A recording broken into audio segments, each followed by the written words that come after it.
புதிய கல்விக் கொள்கையை தமிழ்நாடு ஏற்றால்தான் கொடுக்கப்பட வேண்டிய நிதியை கொடுப்போம் என்று மத்திய கல்வி அமைச்சர் கூறுவதை பொதுமக்கள் எப்படி பார்க்கிறார்கள் பார்ப்போம். ஹிந்தி படிச்சதுக்கு அப்புறம் நான் டாக்ஸ் பே பண்றேன்னு சொன்னா நீங்க ஒத்துப்பீங்களா? அது என்னது? இது மும்மொழி கொள்கையில ஏத்துக்கிட்டா மட்டும் தான் நிதி இது வரைக்கும் என்ன அப்படி நிதி ஒதுக்கிட்டீங்க? நீங்க ஜிஎஸ்டில இருந்து எல்லாத்தையும் வாங்கிடுறீங்க, எல்லாமே நீங்க இது பண்ணிடுறீங்க. வரி பூரா உங்களுக்கு தான் நாங்க கொடுத்துக்கிட்டு இருக்கோம். நான் வந்து படிச்சுட்டு ஹிந்தி படிச்சுட்டு வந்து அப்புறமா நான் உங்களுக்கு டாக்ஸ் பே பண்றேன், நீங்க ஒத்துப்பீங்களா? நாம்ஸ் ஏத்துக்கிட்டாதான் நிதி ஒதுக்குவேன்னு சொல்றது வந்து இது அராஜகம். ஜனநாயக நாடு சார். அவங்க வீட்டு பணத்தை தூக்கி கொடுக்கறது இல்லை, எங்க வரி பணத்தை எங்களுக்கு கொடுக்குறாங்க. இருமொழி கல்வி வச்சதால வந்து தமிழ்நாடு ஒன்றும் கெட்டு போயிடல, இந்தியாவிலேயே டாப் மாநிலமாக தான் இருக்குது. மொழியெல்லாம் வந்து கட்டாயமா திணிக்கிற மாதிரி இருக்குது. திணிச்சு இதை ஏத்துக்கினா தான் நிதி கொடுப்போன்றது வந்து கொஞ்சம் வருந்தத்தக்கதான் இருக்குது. இதை மத்திய அரசு கொஞ்சம் பரிசீலனை பண்ணணும்.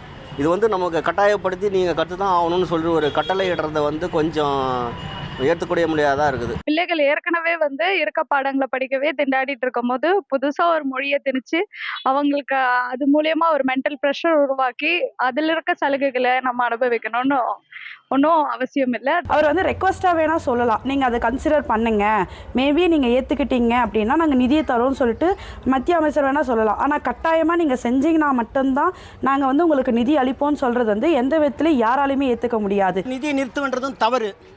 அரசியல் சாசன சட்டப்படி அது கிடையாது. அப்படியே இருந்தாலும் தமிழக மக்களுக்கு மும்மொழியெல்லாம் தேவையில்லை, இருமொழி தான் தேவை. இந்தியை நாங்கள் படிக்க வேண்டிய அவசியம் எங்களுக்கு கிடையாது.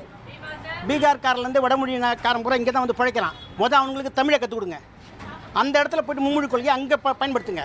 தமிழை அங்கே கொண்டு போய் சொல்லிக் கொடுங்க. அதுக்கு போய்ட்டு இங்கே வாங்க.